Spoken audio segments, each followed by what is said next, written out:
인생을 건 한판 평론.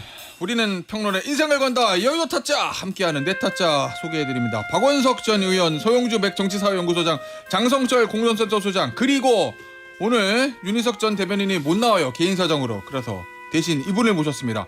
김종혁 국민의힘 전 최고위원입니다. 안녕하세요. 땜빵이십니까? 안녕하십니까? 아니 땜빵이 아니라 고위층인 거예요. 윤 타짜는 선임 대변인. 일개 선임 대변인 그것도 그런데 전 최고위원 지도부 높아졌어요. 네, 부장급에서 임원으로 간 겁니다. 임원이 아니구나 CEO급이네. 최고위원이니까. 예, 높아졌어요. 없으면 이렇게 되는구나. 예? 자리 비우면 이렇게 돼. 그러면 비우면 안 돼. 비우면은 이거 내가 자리 비운 날 방송 안 들어야 돼. 예, 들으면 힘듭니다. 예. 불편한 진실. 문자를 좀 소개해드릴게요. 백소연님께서 5시 50분에 주민센터. 야, 이분은 50분에 대기 중이시라고 그러시네. 50분에 30분 대기 중이라고 하셨는데 우공이사님은 평일인데 사전투표 줄이 장난이 아니네요. 이야, 다들 하세요? 사전투표하세요? 본투표하세요? 사전투표해야죠. 저도 사전 투표합니다. 장타자는 사전투표해야 될 것 같습니다. 김타자는 어떠세요? 아니, 저도 뭐 아무래도 시간이 이틀이니까. 그래요. 사전투표 해야 될 것 같은 건 뭐? 본 투표 때 못할 것 같아서 그래. 사전투표해야 될 것 방송에 같아요. 예. 저는 원래 본투표 하거든요. 본투표 한 막판에? 왜냐면 그때 부정선거론자 혹시? 아이 사람이 잘 없어. 왜냐면 사전투표 줄 서는데 본투표 저는 한 6시 출구져서 한 4시쯤 하면은 사람이 없어요. 거의 다 끝나가지고. 예. 그리고 투표 원래 쉬니까. 그래서 저는 한 본투표 한 4시쯤 했는데 올해는 그냥 사전투표 하려고. 근데 테디가 사전 투표를 네. 즐겨 하지 않으셨나 보네. 왜냐면 관내 이상하게 몰고 가려고 그래. 아니야. 왜냐면 관내 지역에 있는 사람은 투표하기가 훨씬 수월해요. 수월하죠. 예, 왜냐면 관에는 줄이 따로 있어서 거기는 그래요? 금방 들어가서 쑥 빠지고 그 지역에 있는 사람들이 투표할 때는 좀 줄을 서죠. 그래요? 그러니까 자기 지역 가서 하지 말고 예. 지나가다가 예. 다른 지역 가서 하는 게 훨씬 더 방송국 수월해요. 앞에 있는 자기 주민센터 이런데. 예. 직장 직장, 주변에서 하잖아요. 주변에서 하는 게 점심에 좋아요. 가서 투표하고. 그래서 사전 투표가 정말 국민들한테 편리성을 주는 투표를 높이는 아주 좋은 제도다. 그럼 직장에 있는 데서 하면은 가깝긴. 그렇죠. 그러면은- 관에는 네. 따로 줄을 서니까. 난 저 방송 아, 끝나고 그래요? 여기 주민센터에서 하면 되겠네. 그렇죠. 방송 건너편에. 이번에 생각보다 투표율이 높을 것 같아요. 그래요? 중앙선거관리위원회에서 해마다 유권자 의식 조사를 하는데 이번에 꼭 반드시 투표하겠다가 86%가 넘어요. 근데 원래 투표하기 전에 항상 그렇죠. 아니 그런데 지난번 대선도 86%가 반드시 투표하겠다고 했거든요. 예. 근데 거기서 대략 10%를 빼면은 최종 투표율이 나오더라고요. 그래서 지난번에 77% 나왔잖아요. 그러면 이번에도 86% 반드시 투표, 그럼 10% 빼면 지난번이랑 비슷한 투표율이 나온다. 그런 이제 결론이 나오거든요. 저는 좀 아닐 것 같아요. 그래요? 네. 왜냐면 전체 투표율은 낮아지고 사전 투표율은 올라갈 그런 분위기인 것 저는 같아요. 지금 과학적인 데이터를 가지고 얘기하시는데 아니 지금 그러니까 전체 투표율이 낮아지는 건 보면 사실은 주변에서 좀 이번에 찍을 사람 별로 없다. 그러니까 이제 보수 쪽에서 주로 그러겠죠. 뭐 그런 사람들도 꽤 있으신 것 같고. 전 최고위원이 입에서 지금 보수 쪽에 찍을 사람 없다. 이거는 아니 진짜 주변에서 그러더라고요. 그러니까 화가 나서 그런 게 있고 또 이재명 후보를 지지하는 분들도 제가 보니까 민주당에서 이재명 후보를 지지하는 분들 안 지지하는 분들도 적지 않더라고요. 그래서 그분들도 별로 이렇게 투표장으로 나갈 동인이 강하지 않은 것 같아요. 그래서 저는 뭐 예년 투표율 정도를 유지할 걸로 보고요. 그래요? 지난 대선 정도를. 높네요. 그럼. 왜냐하면 이게 응징 투표 성격이 있어요. 예. 이번 이제 투표가 이게 윤석열 전 대통령이 벌였던 그런 뭐 계엄 내란에 대한 이게 이제 가장 큰 어떻게 보면 투표 프레임일 거거든요. 그래서 투표율이 떨어지진 않을 것 같다. 그리고 이제 보수 쪽에 약간 이제 실망층들이 투표 안 하지 않겠냐 이런 예상이 있었는데 막판 약간 결집 현상이 있잖아요. 그 어떤 반작용으로서 2007년 정동영 후보 때처럼 안 될 거다. 그때는 진짜 완전 포기 상태였죠.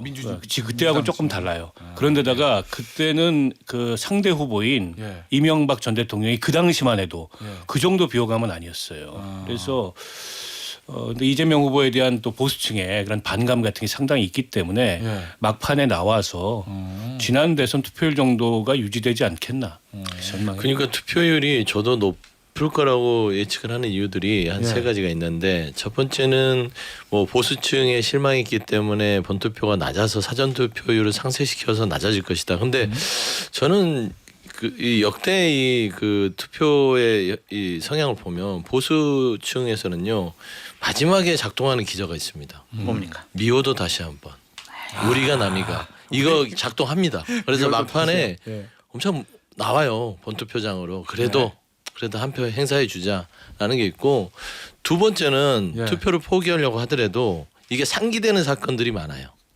12월 3일 우리가 무슨 일을 당했지? 그래도 10월 3일 잊어먹고 있다가 4월 4일 윤석열 전 대통령이 그 내란 행위로 파면을 당했는데 반성을 안 하네? 아 이거 안 되겠다. 그러다가 또 잊어먹을 만하면 5월 10일 이 사람들이 국민의힘이고 정당 이거 민주주의를 파괴하는 이런 세력인데 여기 심판해야 되지 않겠어? 이렇게 상기할 수 있는 시간들이 12월 3일, 4월 4일, 5월 10일 너무나 명확하게 존재하잖아요. 그래서 저는 말씀한 대로 응징적 성격들을 너무 다분히 많이 갖고 있는 선거기 때문에 투표율은 지난 대선 때보다는 좀 높을 것 같다. 아니, 근데 이런 거 있잖아요. 전통적으로 투표율 높으면 어디가 유리하고 뭐 낮으면 어디가 유리하고 뭐 그런 거 작동해요? 근데 이번에 유권자 의식 조사를 보면은 국민의힘에게 좀 불리할 수 있다라는 수치가 나와요. 그러니까 예를 들면은 지난번 대선 때는 70대 이상이 95%가 무조건 투표하겠습니다 그랬는데 이번에는 91%로 낮아졌어요. 4%지만 낮아졌다. 네. 그거는 대부분 연령 다른 투표 폭인데. 다른 연령분들은 예. 다른 연령은 좀 다 높아졌거든요. 예. 물론 뭐 조금 30대가 한 1% 정도 낮아졌는데 예. 지금 10대 이상 국민의힘 주로 지지하시는 분들인데 낮아졌다는 거는 국민의힘에게 좀 안 좋은 사인이 아니냐. 안 그런 좋다는데요, 김타짜님? 예, 그러면 이거잖아요. 그러면 70대 이상은 사실 전통적으로 국민의힘 지지층이 많은데 거기서 투표 의식이 낮아졌다라는 거나, 아유, 어차피 뭐 이런 거라는 거잖아요. 아니, 그러니까 그 네. 당의 입장에서 얘기하는 거하고 네. 또 이제 객관적으로 얘기하는 거하고는 조금 다를 수가 있는데 그냥 뭐 그 현실적으로 예. 그 지금까지 여론조사 모든 추이가 저희가 네. 불리한 건 사실이잖아요. 그걸 안 불리하다고 뭐 우리가 뭐 극우층처럼 그렇게 네. 아 우리가 이겼어 달라 뭐 완전히 붙었어 이렇게 얘기할 수는 없는 거잖아요. 그건 자기들끼리 얘기하는 거고 그 실질적으로 뭐 그 갤럽이라든가 리얼미터라든가 이런 데 조사 보면 저희가 많이 지고 있는 건 사실이에요. 그걸 부인할 수가 없어요. 예. 그럼 거기서 그걸 뒤집을 수 있는 갑자기 무슨 뭐 계기가 있느냐. 대개의 경우 한 열흘 전에 나온 투표 여론조사가 달라진 적이 거의 없는데 그럼 이번에는 그것을 뒤집을 수 있는 뭐가 있었느냐. 그런 게 별로 없었던 건 사실이고 그러나 그렇다고 해도 뭐 이재명 후보가 그렇게 무슨 굉장히 사람들한테 호감이나 호평을 주는 후보는 아니기 때문에 저희는 뭐 신락같이 그런 것들을 기대하고 있는 거예요. 알겠습니다. 여기서 지금 말을 문장 하나 해석할 게 하나 있어요.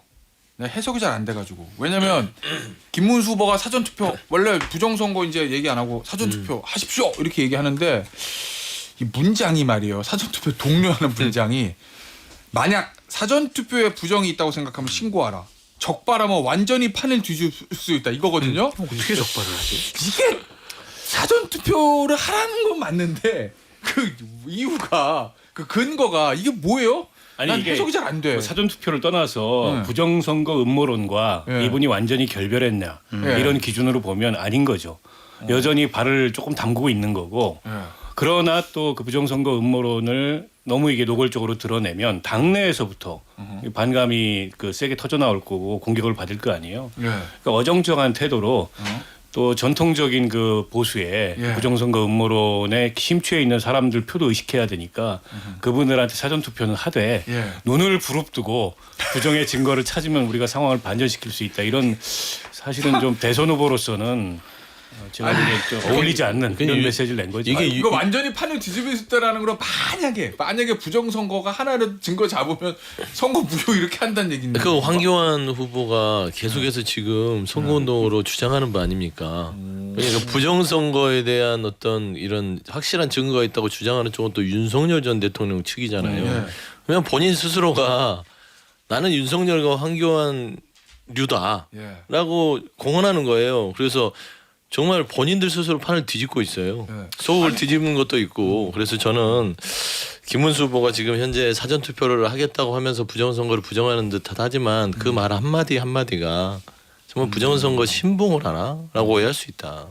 윤석열 전 대통령이 뿌려놓은 그 부정선거의 씨앗이 사실은 우리 당에 굉장히 자해적인 그 요인으로 작용을 하고 있는 게 분명해요. 예를 들면 김문수 후보 자체도 본인이 이제 후보가 되고 나니까 사전투표를 하지 말라고 하면 이게 나에게 얼마나 손해인가를 이제 아시게 된 거예요.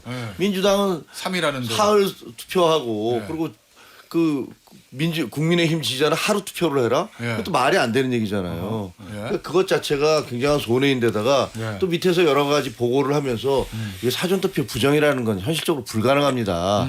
뭐 이런 얘기를 했겠죠. 그러니까 본인이 이제 녹음을 해서 저도 받았어요. 다 우리 당원들한테 저도 사전투표합니다. 그러니까 사전투표 해 주십시오. 이렇게 돌렸단 말이에요. 근데 웃긴 게 그 극우들 있잖아요. 극우들이 뭐라고 그 문 쫙 돌렸냐면 우리 후보님은 그렇게 얘기하신 적이 없습니다. 이거 AI로 가짜로 만든 겁니다. 라면서 단톡방에다가 일제히 다 돌린 거예요. 그러니까 또 그 아닌 사람들은 그거 아닙니다. 이거 우리 후보님이 한 게 맞아요. 라고 이렇게 또 글을 올리고 이런 해프닝이 막 벌어지고 전한길 같은 사람은 이 투표하지 마라.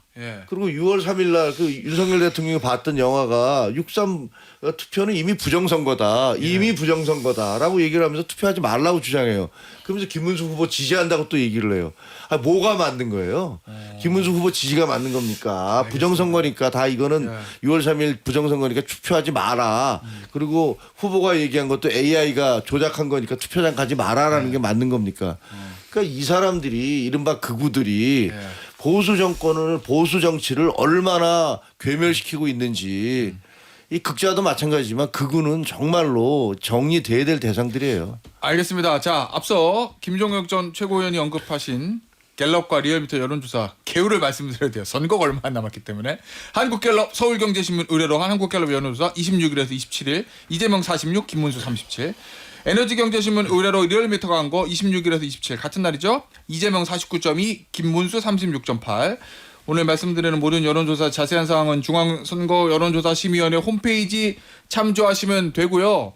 주제를 좀 바꿔보겠습니다. 저기 오늘 조선일보에 보면 팔면봉이라는 거 있잖아요. 일면 밑에. 거기 오늘 제가 딱 보니까 첫 번째가 이렇게 뭐 이렇게 써 있어. 단일화 물 건너가자 젓가락이 최대 이슈로 급부상. 우리 선거판 수준 압축적으로 보여주는 소극. 단일화가 가니까 젓가락이 왔다 이거거든요. 지금 저 조선일보의 어떤 이 촌철 이건 이제 촌철 살인처럼 쓰는 코너니까 팔명봉 코너가. 그래서 이제 우리도 다 합니다. 젓가락도 하고 단일화도 하고. 그 두 무대 두 이슈의 모든 주인공 이준석 개혁신당 후보 기호 4번. 일단 이 중에서 제일 이 후보하고 가까운 사람은 네? 왜 눈을 피해? 아니요. 맞잖아요. 예, 맞죠. 저기 장전자. 이준석 지지자라고 얘기하면 되죠. 네, 저는 가로다 강성. 저는 뭐 이준석 후보가 대통령이 되는 그런 대한민국에서 살고 싶다고 몇 번이나 방송에서 얘기한 적이 있습니다. 지금도 그래요? 네. 알겠습니다. 아니 뭐 개인의 뭐 자유니까. 그럼요. 자, 어쨌든 오늘 기자회견 한다는 거잖아요. 어제는 이제 심심한 사과. 불편하신 분들이 계셨다면 심심한 사과의 말씀 드립니다. 그러면서 이제 본인 얘기 또 했어. 오늘 기자회견 뭐 한다는 거예요? 첫째, 1번. 기자회견 버전 두 가지일 거 아니야. 제가 정말 말실수가 잘못했으면 국민 여러분 죄송합니다. 이 버전 1번. 2번. 내가 뭘 잘못했는데 2번. 요거 3번. 심심한 사과의 말씀을 드리지만 그렇지만 저는 이런 의도였습니다. 요거 세 가지 버전인데 어느 것 같아요? 이준석 후보랑 직접 통화를 안 해봤는데 제가 보기에는 3번일 것 같아요. 그러니까 어제 3번 정도 불편하셨다면 심심한 사과를 합니다라고 3번 정도 얘기를 했더라고요. 그 정도 스탠스에서 좀 바뀌지 않을 것 같고. 근데 똑같은 거 하려면 긴급 기자회견 한 이유가 있을까? 한 번 더 이제 확실하게 그러니까 기자들의 질문에 의해 가지고 본인의 입장을 얘기하는 것보다 본인이 좀 적극적으로 해명을 하고 뭐 여러 가지 본인 생각을 좀 발표하고 싶은데 여러 가지 논의가 있는 것 같아요. 좀 이건 과감하게 사과하고 가야 된다라는 분들이 계시고 당연히 캠프 내에서 이제 강경파들은 뭐냐 지금 우리가 여기서 밀리면 안 된다, 사과하면 안 된다, 이재명 후보 아들 문제를 더 부각시켜야 된다, 여기 우리 효과 있었다. 지금 이재명 후보 아들 문제 거의 언급이 안 됐는데 후보가 얘기해가지고 지금 온라인 상이 지금 퍼지고 있다, 효과 있다, 이러한 분들이 좀 있는 것 같아요. 근데 어제 좀 긴급하게 여러 좀 여론조사를 자체적으로 좀 해본 모양인데 이거 한 이슈 가지고 근데 좀 상당히 좀 안 좋은 그런 분위기였나 봐요. 그래서 그것이 좀 반영된 기자 그래서 적극적으로 무조건 잘못했어요. 막 이 톤은 아니더라도 네. 그 흐름을 좀 끊어야 된다라는 판단을 하지 않았을까. 그래서 공식적인 입장 표명을 좀 하고 싶어하는 것 같습니다. 근데 나 하나 진짜 궁금한 게, 그러니까 비단 이준석 후보뿐만 아니라 뭐 이재명 후보도 마찬가지고 김문수 후보도 마찬가지. 모든 큰 선거에 나가는 정치인들이 어찌 됐든 내 뜻과는 다르지만 안 좋은 결과가 나오면 그냥 바로 끊고 빠지는 게 나은 거 아니에요? 그게 맞는데 그냥 이게 모든 실수든지 간에 일단 잘못했습니다 하고 빠져나오는 게 훨씬 나은 거 아닌가? 그러면은 이제 나중에 법적인 문제도 있을 수 있다고 생각을 하는 거고 음. 잘못을 시인했으니까 너는 후보 자격 없어 사퇴해. 이렇게 또 공격당할 수 있으니까 최대한 버티는 게 맞다라고 라고 생각하는 판단한 분들도 네. 계시는 거죠. 장타자는 어떻게 하는 게 맞을 거 같아요? 이건 끊고 가야 돼요.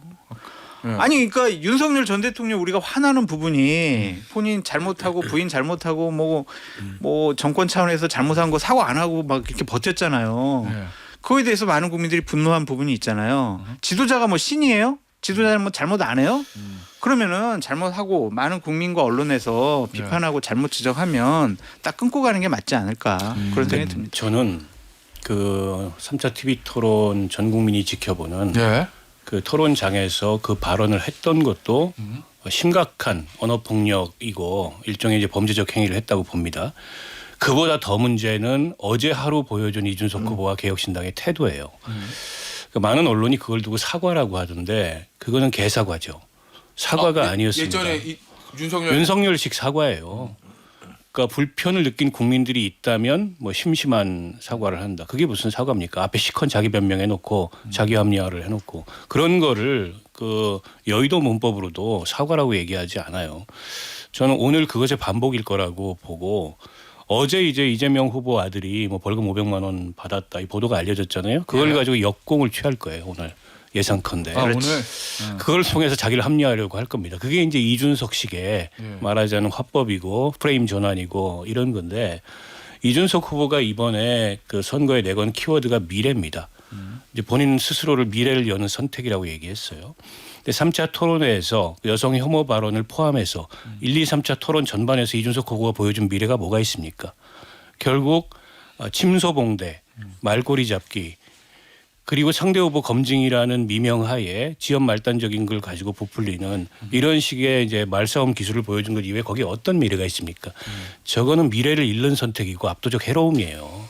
그래서 이준석 후보는 이번 대선을 통해서 본인은 어쨌든 본인의 향후의 긴 정치 인생에 대한 이런저런 그 계획을 가지고 출마했겠지만 결국 그 이번 선거 특히 1, 2, 3차 토론을 통해서 특히 3차 토론에서 압축적으로 본인이 지난 그 정치권에서 축적한 자산이라는 게 결국 누군가를 혐오하고 누군가를 갈라치기 하면서 쌓은 정치적 자산에 불과하다는 것을 확고하게 증명했다. 이제는 그냥 혐의가 아니고 확증으로 본인 스스로가 증명했다 이렇게 생각합니다.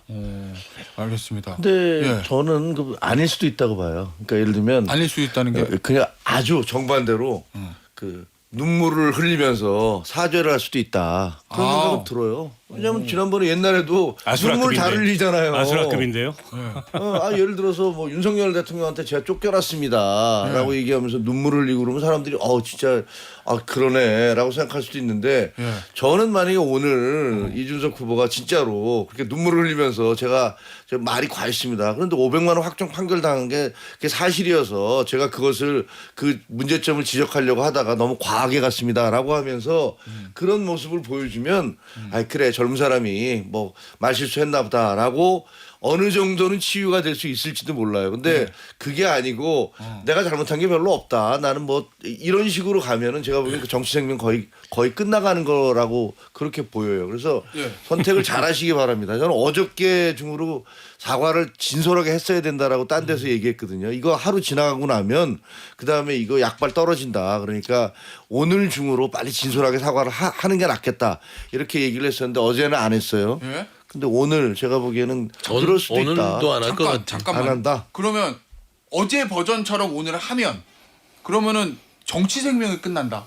제가 보기에는 만약에 이거를 또 나는 잘못한 게 별로 없고 뭐 내 의도는 이거였고 이런 식으로 얘기를 하면 그러면 그동안에 이준석 후보 지지했던 많은 분들이 정말로 이거 좀 이상하네라고 생각을 할 것 같아요. 저는 이준석 후보에 대해서 저는 김정은 최고 말에 공감할 수 있는 게 이게 대수로운 일이 아니에요. 근데 대수롭지 않게 넘길 일이 아니에요. 이준석 후보가 지금 한참 착각하고 있는데 이게 정치적인 어떤 본인의 공세에 있어서의 득점, 그다음에 이거 뭐 나의 진정성 이게 아닌데가 아니라 반응하는 사람들과 객관화를 본인 스스로 해야 돼요. 이준석 후보가 박근혜 키즈지만 그 DNA는 윤석열의 DNA가 보여요. 공감 능력이 없어요. 그래요? 그러니까 본인이 옳다고 생각하면 그냥 무조건 내가 옳아. 라는 DNA가 지금 이번에 보인단 말입니다. 젓가락 발언에 있어서. 예를 들면 저는 정치 인생을 한 10년간 정지될 수 있는 큰일이라고 보는 것들은 이 젓가락 발언으로 인해서 대한민국의 절반을 차지하는 여성들의 분노를 사고 있고요. 특히나 아이들이 느꼈을 만한 어떤 수모와 어떤 우려를 했던 학부모들의 지금 반발을 사고 있어요. 그러면 대한민국 정치에서 그 아이들을 키우는 학부모들의 그 입김과 어떤 그런 여러 가지 그 비판을 견뎌낼 수 있을 것인지, 그리고 여성에 대한 부분들. 근데 오늘 뭐 이재명 후보를 공격해서 또 아들을 끄집어냈는데 그거는 공격 포인트가 안 돼요. 자기 젓가락 발언을 또 부각시키는 거거든요. 그러니까 오히려? 잘못된 기자회견이고 이준석 후보가 왜 이게 말하자면 속고대제를 해야 되냐면 의도가 불분명해요. 예를 들어 이재명 후보의 아들 문제면 이재명 후보 아들한테 물어봐야죠. 또는 발언식은 있든 없든 간에 물어봐야 되는데 왜 민노당의 권영국 후보였을까? 의도가 불순하지 않습니까?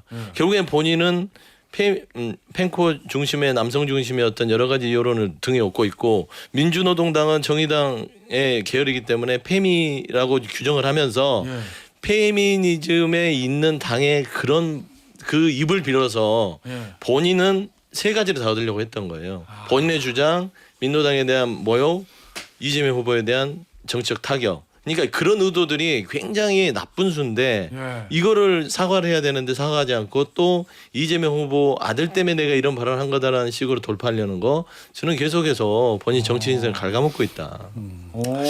제가 하나 궁금했던 게 있는데 소영주 소장이 얘기를 해주셨네. 자, 그게 뭔지는 오늘 광고 듣고 와서 3부에서 이야기 나눠보도록 하겠습니다. 김태현의 정치쇼 여도 타짜 3부 이어갑니다. 김종혁, 장성철, 박원석, 서영주 네 타짜 함께하고 있는데 앞서 이제 2부 말미했던 얘기. 내가 진짜 궁금했던 거는 이 사건이 터지면서 요새 뭐 이준석 후보가 뭐 전화기 끊었다고 그래서 가지고 전화해서 직접 물어볼 수는 없고 뭐 물어본다고 뭐 다 얘기해 줄 것 같지도 않고 뭐냐면 이준석 후보가 그러면 결국에는 이재명 후보 아들 거를 끄집어내서 아들의 문제를 지적하고 싶었다는 거잖아요. 그러면은 저라면 이재명 후보님 아드님이 이런 발언 하셨던데 이거 아버지로서 어떻게 생각하십니까? 라고 나는 그냥 이재명 후보한테 물어볼 것 같거든요. 원래 그렇죠. 근데 그래야죠. 권영국 후보는 이거 모르고 있을 수도 그날 보니까 모르는 표정이더라고요. 근데 왜 이걸 권영국 후보한테 물었을까? 나는 그게 제일 궁금해요. 그러니까 전형적인 이준석식 갈라치기라니까요. 그 토론 자체도 갈라치기에 득점을 하고 싶은 거예요. 왜냐하면 권영국 후보 자체가 이재명 후보의 편을 드는 그런 구도였잖아요. 근데 결국에는 이제 제가 페미 정당이라고 하지는 않겠으나 이준석 후보 입장에서는 민주노동당을 페미 정당을 볼 거예요. 본인은 남성이 주기 때문에 각을 세우는데 페미 정당의 후보가 그리고 이재명 후보를 지지하는 후보가 그 아들 문제로 이재명 후보를 비판하게 되면 그거 볼만하지 않습니까? 그리고 득점 포인트가 되는 것이죠. 그다음에 민주노동당에 있는 표 자체가 이재명 후보한테 가는 부분 막을 수 있는 차단막도 되는 것이고 그러니까 진보 진영의 칼로 다른 진보 진영을 그렇죠. 굉장히 고약한 어떤 암수를 쓴 건데 그런 무리수를 두다가 결국에는 본인이 치명상을 입었다. 저는 그렇게밖에 볼 수 그러니까 없어요. 이게 이른바 이제 팸코식 그 정치의 전형을 보여주는 겁니다. 그게 뭐예요? 이제 그런 식의 갈라치기, 그런 식의 말하자면 이제 암수. 또 저 내용이 권영국 후보뿐만이 아니라 방송을 지켜보던 많은 국민들이 저 무슨 얘기야? 뭘 얘기를 하려고 저 얘기를 했을까라고 할 정도로 모르는 내용입니다. 그게 게시판에서 댓글 가지고 서로 티격태격하다가 한 줄 쓴 거를 끄집어내 와서 마치 이게 이재명 후보를 포함한 이재명 후보를 둘러싸고 있는 그 집단의 도덕성의 문제인 것처럼 이렇게 이제 몰아가려고 그걸 또 권영국 후보의 입을 빌려서 일종의 이제 뭐 자기 깐에는 이의제이였겠죠. 이런 식의 암수를 쓴 건데 그럼 왜 했을까 저거를? 저는 선거 막판에 화제성을 본인한테 집중시키고 그걸 통해서 사표를 막고 구도를 끌고 가겠다 이런 의도였었다고 보는데 잠깐 실수가 아니다. 실수가 아니죠. 준비된 거죠. 아, 그러니까 예를 들면 이거는 검증돼야 될 거라고 얘기를 했어요. 네. 어제 기자회견을 그럼 하면서도. 예를 들면 이준석 후보가 토론도 많이 하고 방송도 많이 하고 사실 경험이 많잖아요. 이거 할 때 야 이거 내가 이 얘기를 하면은 나한테 예를 들면 이게 뭐 데미지가 있을까 없을까 판단 다 하고 얻는 것보다 잃는 것보다 얻는 것이 많다라고 판단하고 일부러 간 그럼요. 거다? 그리고 게시판을 중심으로 팽포 같은 네. 끊임없이 이제 그 담론을 돌리면서 네. 오늘도 이준석 후보가 한 건 했다. 이재명 후보를 뭐 코를 납작하게 했다. 저들의 이중성을 드러냈다. 뭐 이런 식의 이제 자기 진영의 결집 효과, 자기 지지층의 결집 효과 이런 걸 노린 건데 예. 그게 이제 본인이 예상하지 못한 그런 역풍에 지금 휘말린 건데 애써 이 역풍을 다른 프레임을 만들어 가지고 빠져나가려고 지지자들도 가스라이팅하고 대중을 기망하려고 하는 거죠. 저는 어제 기자회견은 그거였다고 봐요. 근데 우리 김종혁 그 선배 말씀하셨듯이 오늘 기자회견 마저도 만약 그 연장선이다. 예. 그러면은 저는 국민들이 용납하지 않을 거라고 봐요. 저는 지난번에 그 3차 토론에서 이준석 후보가 굉장한 득점을 할 줄 알았어요. 왜냐하면 아시다시피 두 정치인은 자기들이 해왔던 그동안의 삶과 발언들 때문에 공격받을 게 너무 많아요. 뭐 이재명 후보 같은 경우는 무슨 쉐쉐 발언부터 시작해서 주한미군 점령군이니 뭐 여러 가지 얘기들이 있었고 마찬가지로 김문수 후보도 부정선거라든가 정광훈 목사의 관계라든가 공격받을 게 많은데 이런 두 후보의 문제점들 때문에 이준석 후보가 그 과거에 있었던 무슨 여러 가지 논란들 있잖아요. 뭐 성상납 의혹이라느니 뭐니 이런 것들에 대해서 다 벗어날 수 있고 만약에 이분이 좀 더 점잖게 대했으면 이런 판단이 나왔을 거예요. 야 60대 70대 다 소용없다. 야 40대 젊은 애가 제일 나. 이런 평가를 받았으면 완전히 달라졌을 거예요. 그래서 저는 아마 그 3차 토론에서 이준석 후보가 굉장한 득점을 할 수도 있는 위치다라고 생각을 했는데 본인이 거기서 한 걸음 더 나가서 아예 참전을 해버린 거예요. 참전을 했을 뿐만 아니라 사람들은 잘 몰랐던 사실을 충격적 방법으로 폭로를 함으로써 거기에 스포트라이트를 자기가 다 받을 수 있다라고 생각을 그런 계산을 한 거죠. 근데 이게 정말로 이 자충수고 자기 목에 밧줄 매는 것처럼 돼버린 게 왜 그러냐면 과거에도 이런 일이 있어요. 1992년도에 예. 그때 이제 강남을인가 강남에서 선거할 때 유명한 지금 돌아가셨지만 그 정치인이 혼외자 논란이 있었어요. 이분의 혼외자 논란을 홍사덕 전 부의장이잖아요. 맞습니다. 예. 근데 뭐 이분에 대한 혼외자 논란을 국정원에서 문건으로 만들어서 뿌리다가 그 당시 안기부가 예. 안기부죠 그때는. 그러면 당시 홍사덕 전 의원은 무소속이었어요? 무소속이었어요. 그때 민주당. 민주당. 민주당이었나요? 당시는 이제 저 민자당 시절이군요. 그렇죠. 여당은. 그래서 예. 그 붙잡혔어 그게. 그래서 그 다음 날 아침에 다 난리가 난 거예요. 안기부가 문건 뿌리다가 그렇습니다. 국내에서 그러다가 그래서 민정당이 그때 민정당이 민자당 그렇지 않죠. 그러니까 그 92년이니까 민자당. 그러네 민자당이네. 민자당이. 네. 그래서 민자당이 대승을 할 거로 알려졌다가 선거판이 완전히 뒤집어져 버린 거예요. 이게 1992년이니까 민자당 아니죠. 그런가? 아닌데. 민정당이지. 노태우가 87년에 집권을 해서 어쨌든 네. 예. 민자당 맞습니다. 민자당 90년에 맞아요. 3당 합당했습니다. 90년이구나. 90년. 그래서 완전히 뒤집어진 거예요. 네. 근데 그 사실 여부를 떠나서 사람들이 보기에는 안기부가 저런 짓을 해? 이런 거에 대한 분노였거든요. 예. 그러니까 그것도 이번 것도 마찬가지로 사실 여부 그게 무슨 사실 여부는 잘 모르겠어요. 뭐 500만 원 벌금을 받았고 했기 때문에 그게 상당히 문제가 있는 건 뭐 분명하잖아요. 예. 근데 그 사실 아무리 그게 사실이라 하더라도 그것을 접근하는 방식이나 폭로하는 방식이나 이런 것들이 너무나 그 충격적이고 사람들이 받아들이기 어려운 방식이면 그게 역효과를 낸단 말이에요. 그때처럼. 알겠습니다. 근데 마지막으로 자, 요 이슈 장타짜. 요 분명히 나는 캠프 내 개혁신당 캠프 내에서도 그러면은 실수가 아니라 의도라고 하면 이걸 하는 게 맞느냐 아니냐에 대한 논의 그리고 벌어진 다음에 여기서 납작 엎드려서 끊고 갈 거냐 장타차처럼 아니면 뭔가 계속 이슈를 만들어 가지고 빠져나갈 거냐에 대한 논의 있었을 것 같거든요. 항상 이제 매파와 비둘기파요. 저런 선거를 치르다 보면 강경파의 목소리가 커요. 그리고 지금 개혁신당의 선대위를 보면은 선대위라고 할 수도 없는 그런 조직이잖아요. 그래요? 그때 어떻게 알아? 우리가 봐봐요. 뭐 선대위에 제대로 된 총괄 선대위원장, 공동 선대위원장, 총괄 선대본부장 막 이런 구조가 쫙 있는데 네. 그런 게 없잖아요. 우리가 좀 원로급들을 총괄 선대위원장으로 이렇게 모시는 이유가 있어요. 저런 큰 선거를 치르다 보면은요. 국민을 설득하는 것보다 후보를 설득하는 게 정말 더 어려워요. 후보의 생각을 바꾸거나 예. 후보는 그냥 지지 취해가지고 자기가 하고 싶은 대로만 하고 싶어 하거든.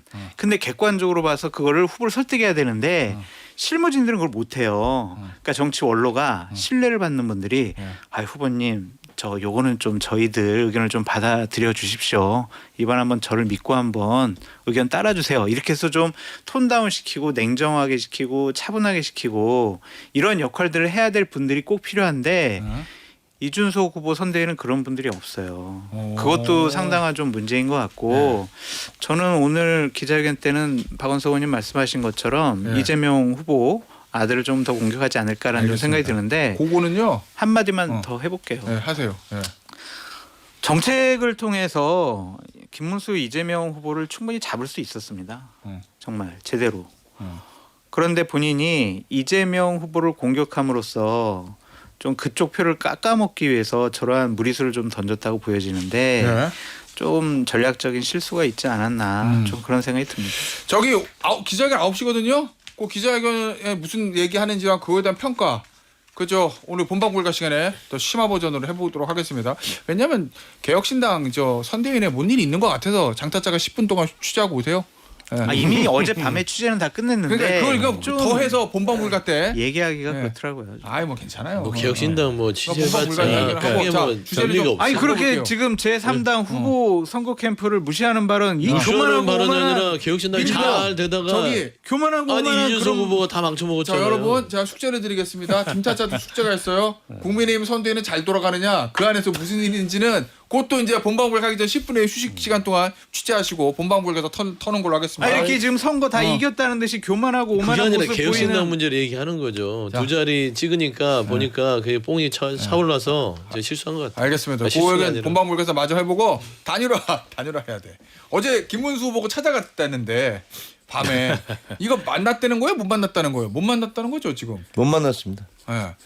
아니 근데 지금 사진 이게 나가고 있는데 이게 아니 그러니까 나는 이 사진 보면서 궁금한 게 진짜로 저기 가면 이준석 후보가 있을 거다 생각해서 간 건가 아니면 뭔가 일종의 알리바이 아니. 우린 끝까지 노력했어 그런데 이준석 후보가 우리를 거부한 거야 이거 하려고 한 건가요? 난? 아니 진짜 만날 의도가 있었다면 일정 중에 이준석 후보 있는 것을 찾아가서 만났겠죠 절박하게. 근데 일정 다 하고 밤 12시에 있는지 없는지도 모르는 의원회관으로 찾아가서 결국에 저 사진 남기려고 간 거 아니에요?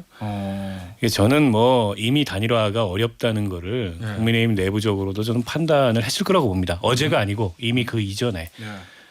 다만 이제 이준석 후보를 지지하는 그런 지지층의 사표 심리를 최대한 자극해서 표를 빼야 되는데 이제 그걸 위한 지금 말하자면 캠페인에 들어갔다. 일종의 빌드업이구나. 아, 거기에 하나의 사진을 남겼다 이렇게 보이고요. 예전에 보면 실제 절박하면 뭐 집 앞으로 찾아가 가지고 집 앞에서 기다리기도 하고 뭐 그래요. 문전박대도 당하고. 근데 집도 아니고 의원회관으로 가서 아니 밤 12시에 아침 새벽부터 일정을 수행해야 되는 후보가 의원회관에 남아서 뭘 하겠어요. 없는 거 알고 간 거지. 근데 그쪽 제가 물어봤거든요.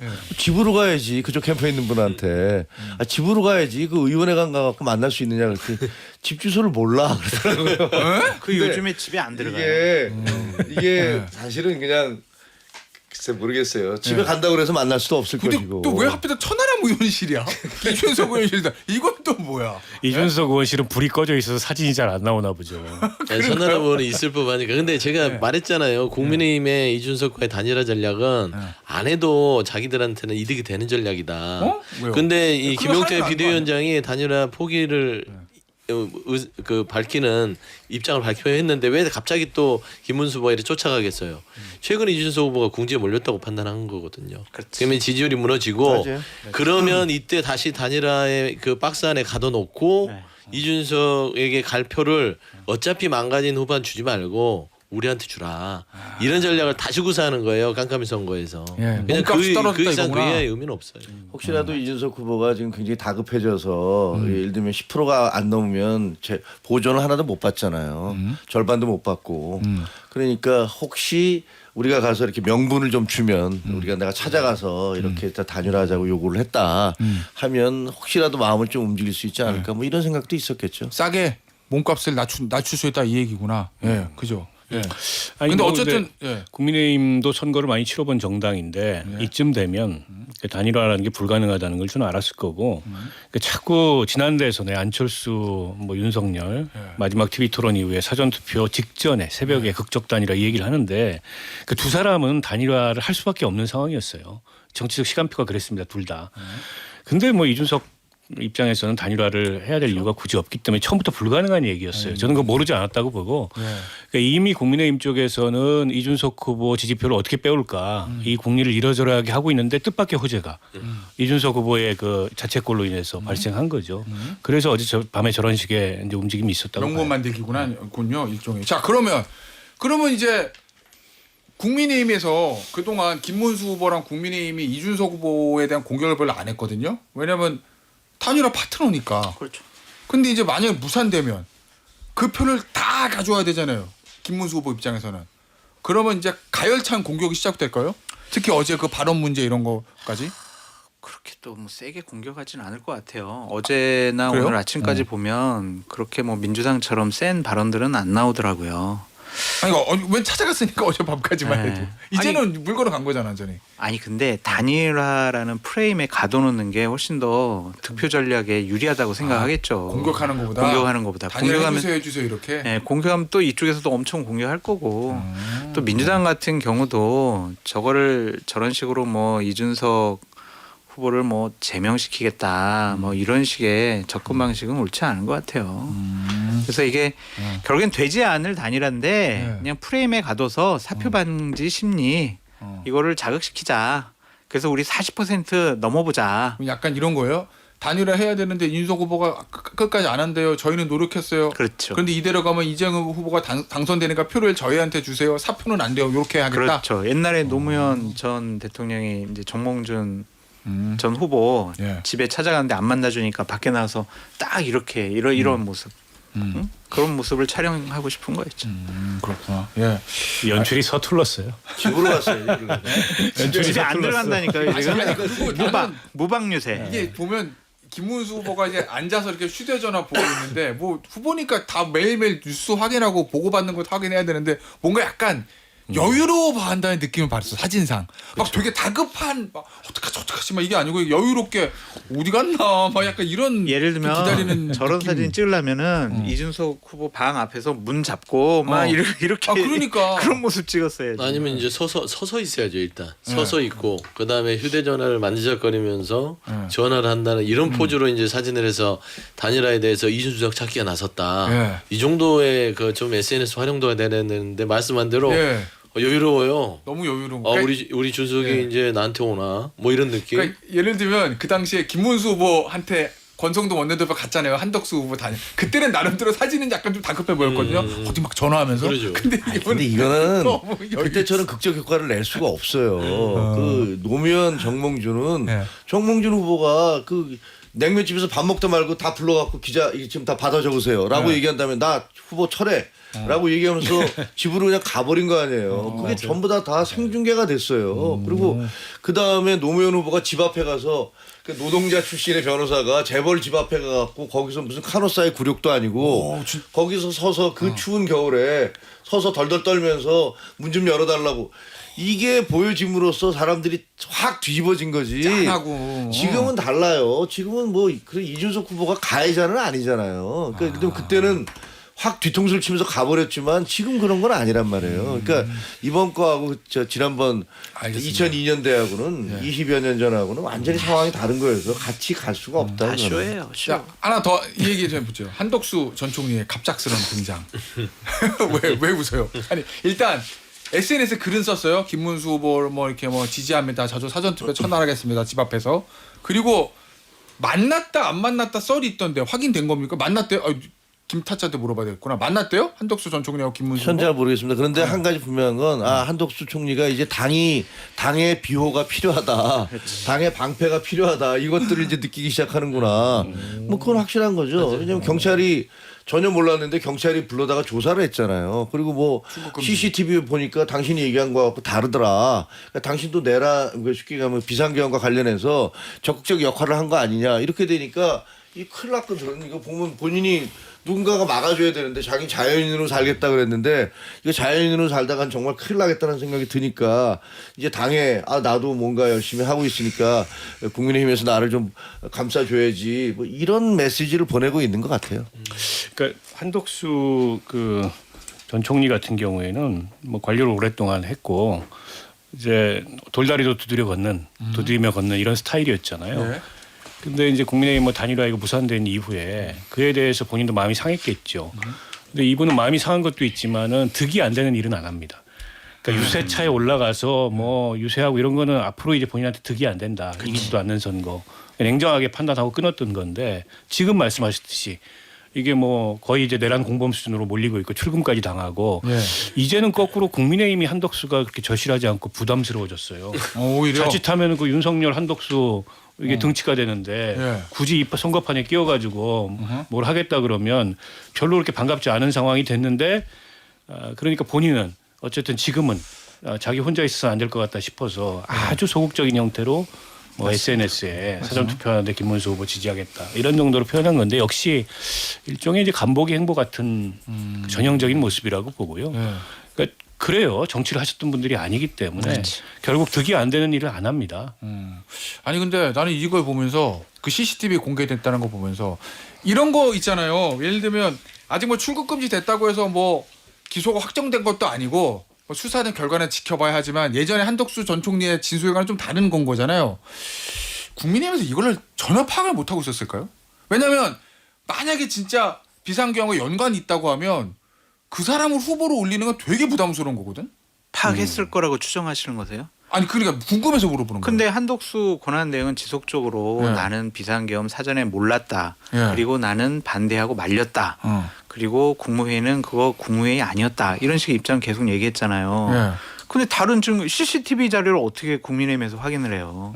그러니까 이거는 몰랐을 정보들이 가능성이 좀 있을 높다. 거니까. 정보. 그냥 궁금해서 물어봐. 거기 있는 사람들이 뭐 다 자기네들이 비상계엄 찬성했어요. 그렇게 얘기하겠어요. 긴밀하게 논의했어요. 김용현 국방부 장관하고 사전에 만나서 여러 가지 얘기 다 했어요. 이런 얘기를 하겠냐고요. 그러니까 이거는 밝혀질 수가 없었던 거였죠. 아 그래요? 그러니까 이게 한덕수 전 권한대행도 나 좀 도와줘, 나 좀 보호해줘, 국민의힘 나 잊지 말아줘. 지금? 이런 하소연이에요. 그러죠. 예, 정확한 표현이 정말 이분은 이 덧셈 뺄셈으로만 움직이는 사람이다. 그러니까 전형적인 관료가 맞고요. 정치 참 못한다. 그냥 지고 나서도 이 김문수 후보를 적극 지지했었으면 본인의 어떤 정치적 영역이 생겼을 텐데 따지고 보면은 이 만에 하나 국민의힘 야당이 된다 하더라도 본인이 수사 자체는 나중에는 야당 쪽에 발을 담금으로써 뭐 정치 탄압이라고 주장할 수 있잖아요. 근데 지금 근데 이미 자연인이라고 했기 때문에 그냥 자연인으로 수사 받으세요. 근데 저는 좀 걱정이 지금 보면 좀 끔찍한 게 만약에 한덕수 후보가 진짜 그때 친윤들이 5월 10일 날 당내 쿠데타로 그 후보를 만들려고 했었던 거잖아요. 그래서 잘렸지만 그 계속 후보가 됐는데 근데 나중에 CCTV에 이분이 뭔가 뭐 이상한 게 본인이 진술했던 것과 전혀 다른 것들이 막 나왔다. 그럼 우리는 지금 어떻게 되고 있을까? 뭐 이런 생각이 들어요. 투표 포기 선언이지 뭐 그러면. 알겠습니다. 자 오늘 여의도 타짜 여기서 마무리하도록 하고요. 이 네 타짜는 여기서는 인사를 드리지만 10분 정도 3분 후에 스튜디오 옮겨서 본방불가에서 다시 만나도록 하겠습니다. 여의도 타짜는 여기까지입니다. 감사합니다. 네, 감사합니다.